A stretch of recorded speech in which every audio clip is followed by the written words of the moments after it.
I'm going to show you today, hi everyone, I'm going to show you today a particular way of setting work using Show My Homework that makes for an engaging and varied lesson. One of the things that's come back from the parent surveys that I've recently done has been that although the parents are very happy in a lot of ways with a lot of the provision, and by the way, thank you very much for that. That's amazing feedback. We've had 2 weeks to get used to a completely new system, and you've done it. You guys stars, honestly. But I will say that one of the constructive criticisms that came back from it was that there was maybe a little bit too much being set in terms of work to be done, but there wasn't much coming back the other way, if you know what I mean. Now I know from the various straw polls that I've done of various colleagues, and thank you to those of you who responded to my questions and informal conversations about it. I know that some of you feel that not all the work comes back. You've probably noticed the amount of work coming back is starting to increase, and this is natural. This is how it happens. One of the things that's come back, however, is that some of the students don't like to engage with it because sometimes they're just going into a lesson on Show My Homework and all they're seeing is read page X, make notes, do exercise Y. That's okay for some parts of lessons, but if you think about it, when you're planning a lesson yourself in a classroom with a classroom full of students, there aren't many times when you would consider that to be a good 90-minute or even 45-minute lesson. Most of the time, a lesson is a combination. As much as I really wouldn't advise spending 90 minutes talking at your students on through Zoom in the same way that I wouldn't advise spending 90 minutes in a classroom talking at your class, I wouldn't advise spending that entire time just doing exercises either, and the same goes for online lessons. Now, there are theories of flipped learning, and you can still apply them. For those who are not sure, flipped learning is a simple idea.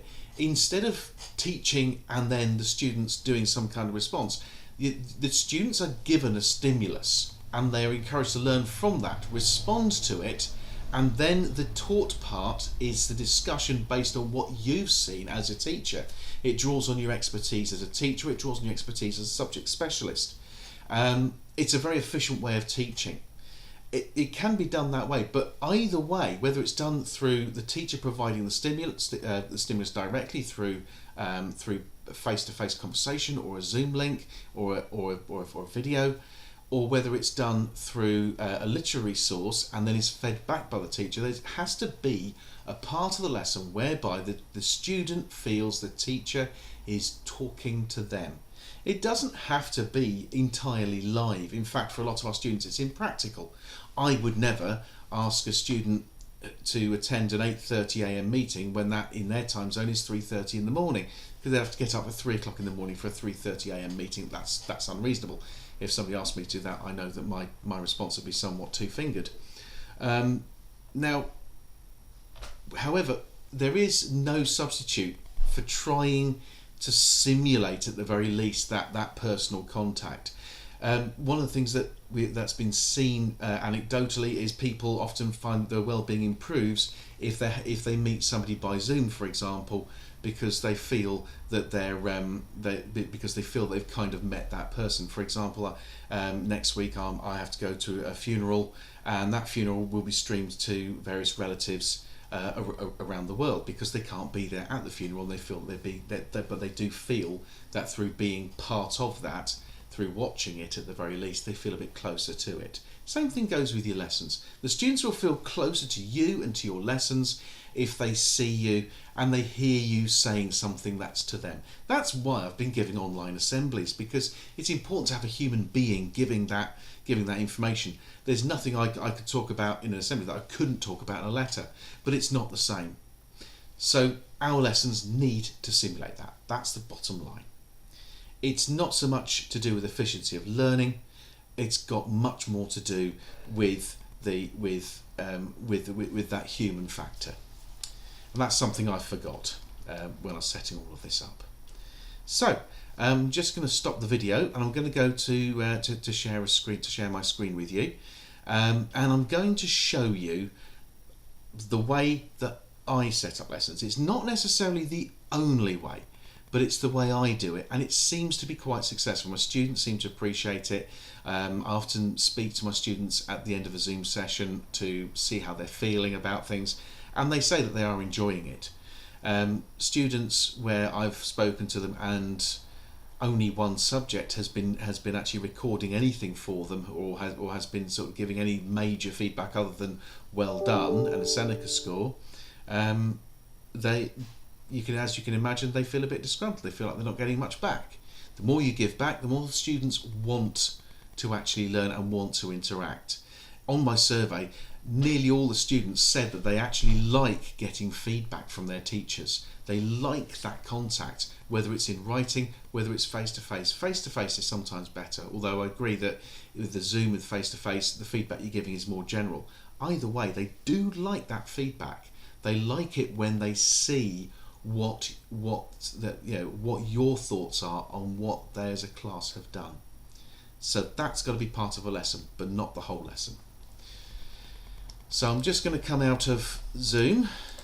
I'll be going back into it fairly shortly, and I'm going to go into Satchel and show my homework. So here we are on show my homework. So on show my homework, I've got my list of tasks, and I want to set something for Tuesday. Now, if I look at my calendar, I can see that my Friday's task is a practice paper, which I've asked the students to complete over the weekend. They'll get a little bit of Zoom time with me at the beginning, and then they'll be completing it over the course of the weekend.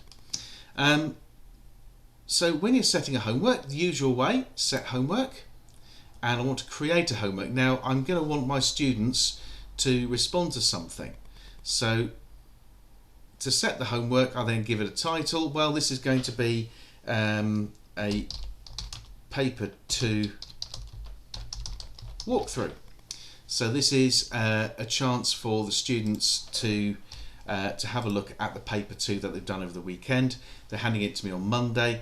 I'm going to do a walkthrough which will focus on the things that they had the most trouble with. So I'm going to make a note that we will start with a Zoom session to feedback to you on your work with paper 2. Okay, that's the bit of the lesson. That's the bit where you're handing that. Where in a real lesson, you're handing the paper back, and you're telling students what they thought of it, what they need to do better, and maybe pointing them in the right direction as to what they need to do next. So the next thing to do is to think about setting up that Zoom lesson. So I might set some work afterwards, but my focus is going to be on the Zoom lesson. So I'm going to schedule it. So you click on schedule in Zoom, and I'll give it my title. Paper 2 walkthrough. Did I spell it correctly? Yes, I did. I set my date. Well, it's going to be Tuesday's lesson, and it's going to be fairly short. So it's going to be the 8:30 lesson. Okay, so it's a 45-minute lesson. So I'm going to probably be talking for only 30 minutes of those 45 minutes. Why? Because I want them to do something afterwards. Then once they've done that, we're checking all my settings, generating the meeting ID automatically. There's a password for people who don't want to use a link, and I click on schedule. Now when I schedule, this little screen comes up here. So if I want to now put that onto here, all I do is I hold down the left hand button, drag along, selecting the text I want to copy, and I'm going to copy it. So what I do is you hold down Control on my keyboard and press C, and then let go of Control, and then I can then paste that text onto here. Okay, now I'm going to make it really clear that what it is and when it is, because I think that's something that's very important, and I want to turn that into a link. So all I do is I highlight it, right click, copy, then I press this button, insert a link, and then I right click and paste, so it puts the link into there, insert. Now when a student accesses that, it then gives them that particular link. And as it's a 45-minute lesson, I'm probably going to talk to them for about half an hour of it, maybe 20 minutes, and then afterwards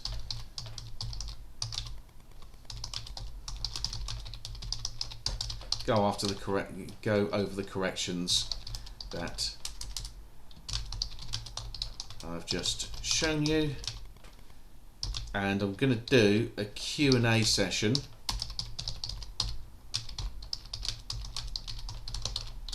Ask me anything. And that'll be at the lesson, because I see them again at 11:15 in the morning, so I'll say 11:15 a.m. Okay, now I might actually put a Zoom link in for that as well, but now that I've done that, because I'm really just showing you how to set up a Zoom link, I'm not going to do that just now. You can, if you want, some worksheet to be gone through as part of your post your sort of stimulus. You can obviously drag and drop and add attachments in the normal way there. If you want to add any other links, you can put it in the bottom here. I personally like to put the links in the text. I sometimes put it in the bottom just to reinforce, but I'll show you something a little bit later with that. So that's the idea. So when you're going into Zoom, the bit you want to actually do is when you get close to that meeting, you can actually, if you click on meetings, it shows you all of your meetings that you have coming up. So I've got my paper 2 walkthrough. So you select the meeting you actually want to start and you click on start. Now this then gives you the Zoom screen as per normal. You can see that at the moment video is not selected. Remember that one of the changes to Zoom is that we have to manage your participants. So as the students log in, that number goes up, but they go into like a waiting room, and you have to admit them as they go in. Okay, that's something you need to remember. The other thing to remember is that you need to be able to mute all of your students if they are making quite a bit of noise or if they're chatting among themselves. If you don't want them to be able to unmute themselves, you want them to stay muted, and this is something I've learned since my last assembly. I uncheck that box, and then anybody logging in, they can't speak until I unmute them. That means that you can speak without being interrupted. Students can still use the chat facility, but I'm not going to go into that. I'm going to get rid of that bit now. I'll cancel. So let's get rid of all of that. So if you want to start the video so that you can see you then just click on the start video, and it does, and obviously the camera goes straight on you. I'm going to be honest, I don't always have the camera pointing at me. Surprisingly, I'm quite camera shy. So what I advise people to do, if you're a bit camera shy, you just don't want your face on the screen. I understand, but we can't all have the same movie star looks that I have. You want to share your screen, so maybe you set yourself up with a nice PowerPoint or a nice bit of or a few little things that you found, something really good you found on the internet that you want to share. You click on share screen, and when you share the screen, you get lots of options, and the bit that I'm going to do is my screen, and that then posts onto Zoom inside everything that's inside that green sort of box. You've still got your menu that comes up here. You can still manage your participants if people arrive a bit late, and eventually you can then stop sharing when you've done. So you click on stop share when you've done, it goes back to your camera. So you're back to your camera, you can you sort of wave at your students. I actually find it's a really nice thing to do after a Zoom session. If you've got several students logged in, it's actually really nice to just take 2 or 3 minutes out and just have a general chat. And it really does improve people's well-being. The other thing you can do with your video, if you're really feeling a little bit sad and lonely, you can choose a virtual background. You can actually put your own backgrounds in, or you can sort of have something like a space one, and then you've got sort of everything that's white is now turned into a space view, which makes me look like a giant head. Probably wouldn't do that one again. But once you've finished, you then click record again to stop. So when you start recording, and I'm just going to do a quick demo now. So I start my recording. I'm talking to my students. I've maybe sharing my screen so that my students can see it, and they can see my screen. Isn't that really exciting? Then I stop my share when I'm done. I have my little chat, and then when I'm finished, I then click on stop recording. And that then has recorded the lesson. Between hitting record and stop recording, everything there is then going to be saved. When you've finished your Zoom meeting, and this is another reason why I say you shouldn't do your whole lesson as a Zoom meeting, is because when you've finished, you click on End Meeting for all, and a little window comes up, and what it's going to do is it's going to convert it into a video file. Now this is very neat, and this is one of the reasons why I chose Zoom, is because it's a lovely, easy system to use.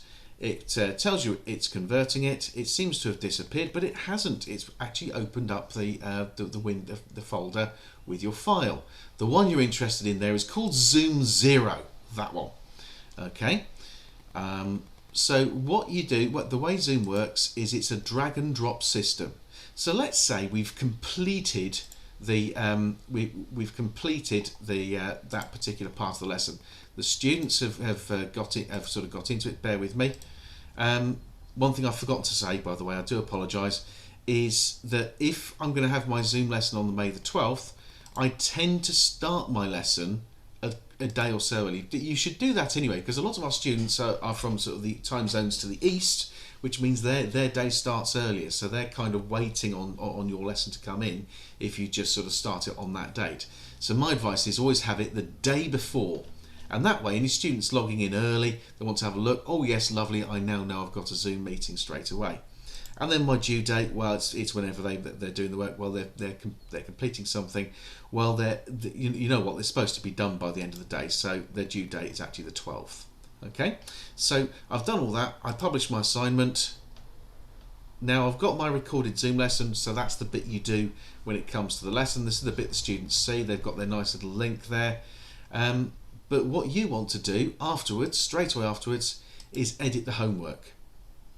So what you do after the lesson, obviously this is now defunct because you've had your Zoom meeting. So I always go back in and I get rid of that bit. And I replace it by using two particular links.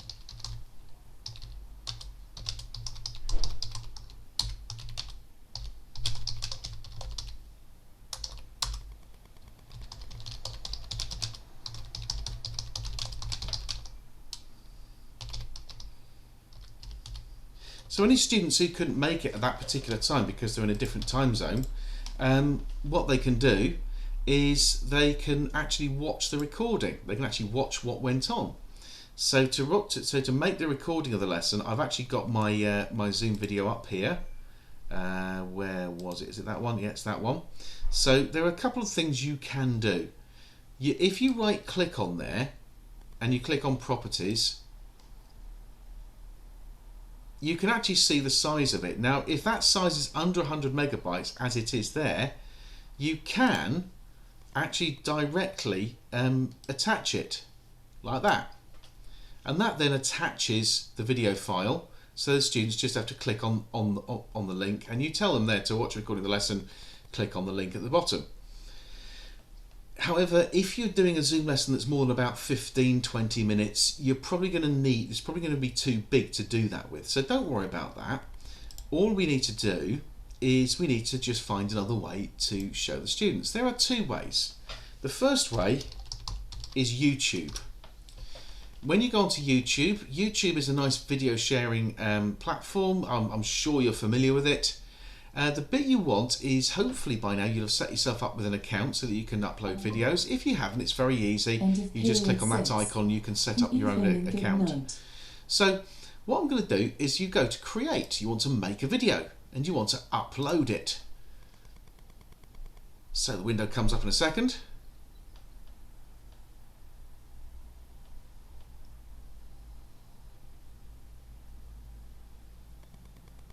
Right, so this little window's come up. You drag and drop.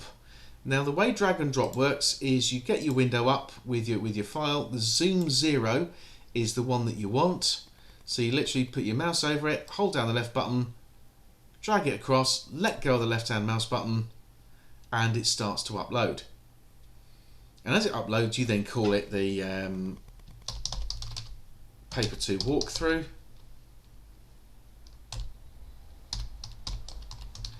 And you just give it some description or other.